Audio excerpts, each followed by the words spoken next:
If you're a UK national, you can get the EU's best passport with no investment, no proof of income, and no residency visa required. And you don't even need ancestry, although it does speed things up. I'm talking about the Irish passport, and it's arguably the best passport in Europe because it pairs full freedom of movement across the EU with the rights to live and work in the UK. Now, for a Brit, you already have that second half, but this really wins back the first half, the freedom of movement that Brexit took away, and you don't have to give up anything to get it. By the end of this video, you'll know the shortcut that some Brits can claim today, the 5-year route open to all other UK citizens, the real costs, requirements, and timeline, and the one catch that decides whether it all actually works in the first place. So if you want an EU passport after Brexit, you either get lucky with an EU parent or grandparent, or you take the long way through relocation via a residency visa and then aim to naturalise years later. That could be a 6-figure golden visa or one of the passive income and remote work visas like Portugal, Spain, or Italy, where you have to show a set income every month or a pot of savings.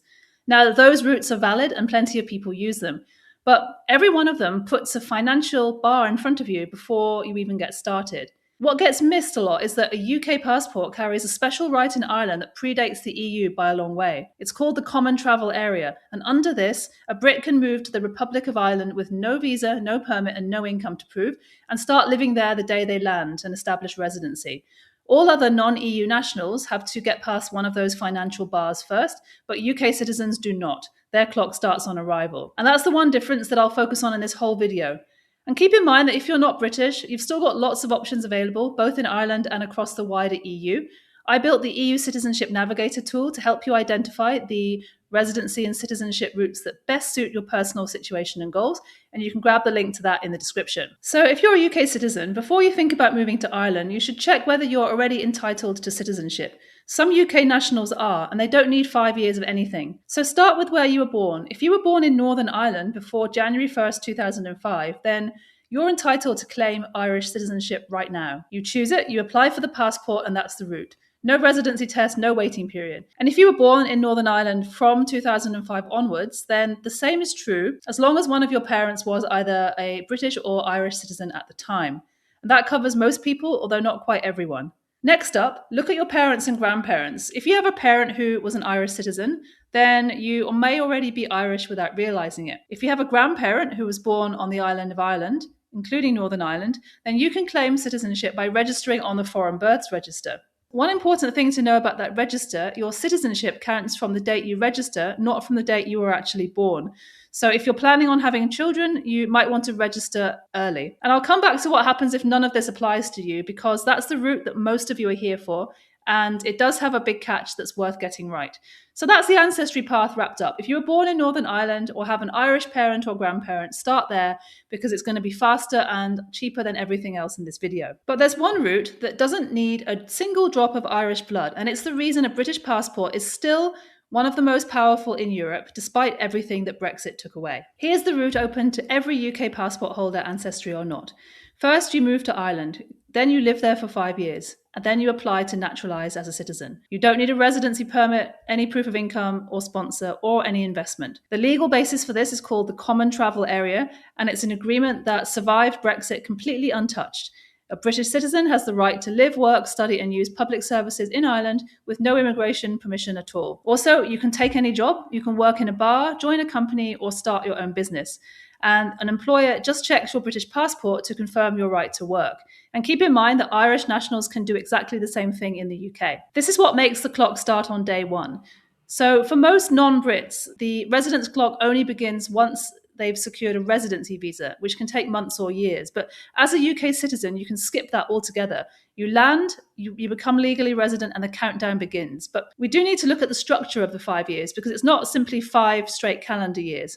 Now, you do need to make sure that you have 1 full year of continuous residency immediately before you apply for the citizenship, plus 4 more years of residency spread across the 8 years before that. So you do have some flexibility. So that's 5 years inside a 9-year window with the final year unbroken. And this trap that I want to flag now does catch people out. Living in Northern Ireland does not count towards this route. You have to do your residency in the Republic of Ireland, which is the EU member state. Now, the reason a Brit can do this and an American can't comes down to one agreement signed almost 100 years ago, kept alive deliberately on both sides.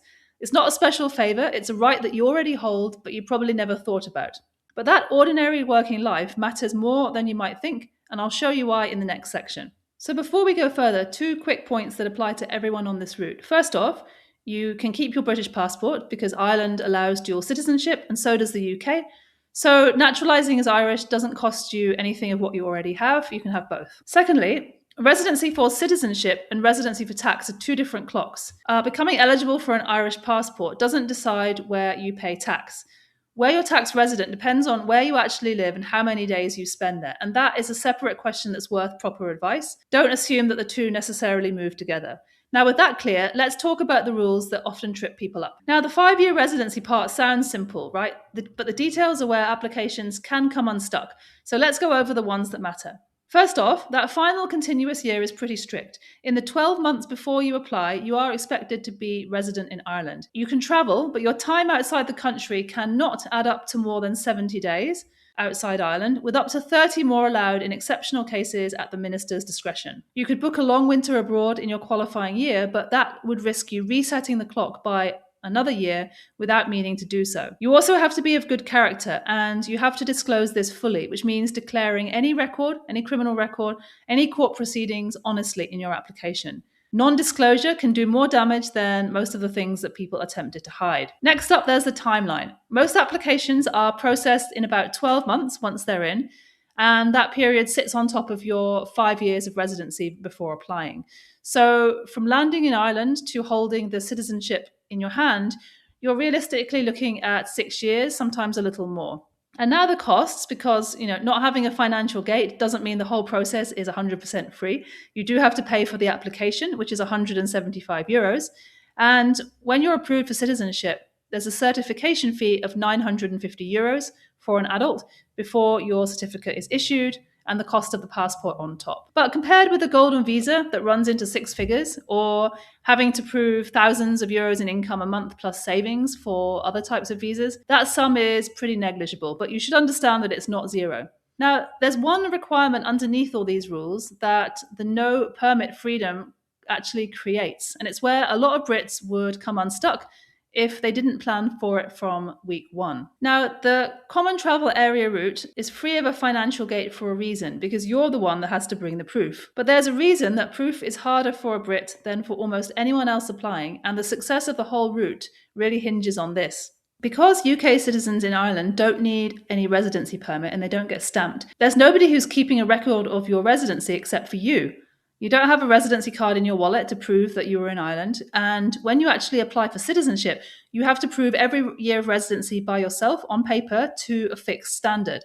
And that standard is a point system. For each year of residency you claim, you need to reach a minimum of 150 points in documents. Those documents come in two types. Type A documents are worth 100 points each, and Type B are worth 50. And you need at least one of each for every single year that you want to prove residency for. Every document has to show your full name, your address, and a date. Now, proving who you are is the easy bit, because you can do that with a certified color copy of your passport photo page, and that is worth the full 150 points on its own. But you only need to do identity once. But proving where you lived in Ireland is the hard work, because you have to do it 5 times over, 1 year at a time. So this is what I'd advise any Brit who's stepping off the plane in Dublin to build those points up cleanly from day one.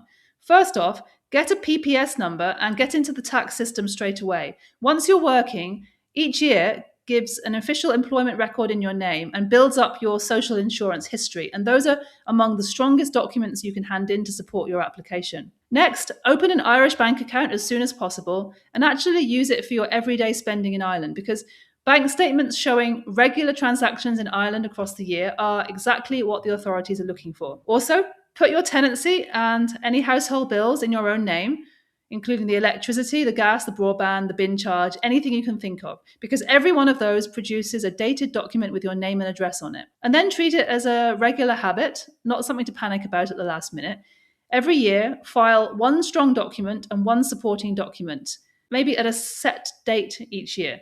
And I would recommend just setting a calendar reminder to make sure that you do it. You don't want to be one of those people struggling to reconstruct 5 years of life just the week before they're due to apply. Now, there's a reason that all this is worth it now, more than it was even a year ago. And That is because there's a door that just closed or just got more challenging somewhere else in the EU. For years, the best 5-year route into the EU was not necessarily Ireland, it was Portugal. You can move there, wait 5 years, and then apply to naturalise. And a lot of Brits built their plans around exactly that. But unfortunately now, if you haven't already submitted an application for Portuguese citizenship, that window has closed. On May the 19th, 2026, Portugal brought in its new nationality law. Part of that doubled the residency requirements from 5 years to 10 years for nationals from outside the EU and outside the Portuguese-speaking world.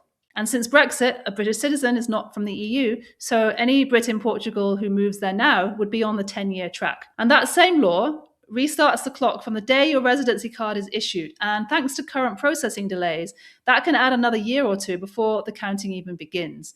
So a UK citizen choosing between the two routes is now comparing 5 years in Ireland against 10 or more in Portugal for the same outcome. Plus, in Portugal, you have to pass a language test at A2 level and a newly introduced civics exam. And that language level, although it's relatively modest at the moment, may well rise in the future to B1 level. But in Ireland, you only need English. And put like that, it's not so much of a competition. And Portugal is not the only country that now asks more than Ireland does. The income visas that we talked about earlier, like Spain, Italy, and Portugal, all want you to clear a financial bar first and then wait out a residence clock that could only keep getting longer. But in Ireland, thanks to the Common Travel Area, UK citizens don't have to give any of that. All you have to do is live there for 5 years and be able to document it. So among the realistic routes back into Europe, nothing else lines up like that for UK citizens. You win back the whole EU and the wider European Economic Area, and of course, you keep your British citizenship right alongside it. So to wrap up, where does that leave you? Well, the starting point that you decide to use for Ireland all boils down to one key question. Do you have a connection with Ireland by birth or ancestry? If you were born in Northern Ireland or you have an Irish parent or grandparent, then start with the passport that you may already be entitled to. But if not, the legal residency route remains open to you in a way that it isn't for any other non-EU national, and the real work is starting your trail of proof as soon as you land in Ireland. If you're not a UK citizen, your route to Ireland isn't as easy, but there are still options for Ireland and for other EU countries too. The EU Citizenship Navigator looks at your personal situation and goals and then recommends the top EU citizenship pathways open to you, and also maps the residency routes that get you there and flags what to watch out for. You can grab the tool from the link in the description. And of course, if you found this video useful, please hit like and subscribe to the channel. Thanks so much for watching, and I will see you in the next one.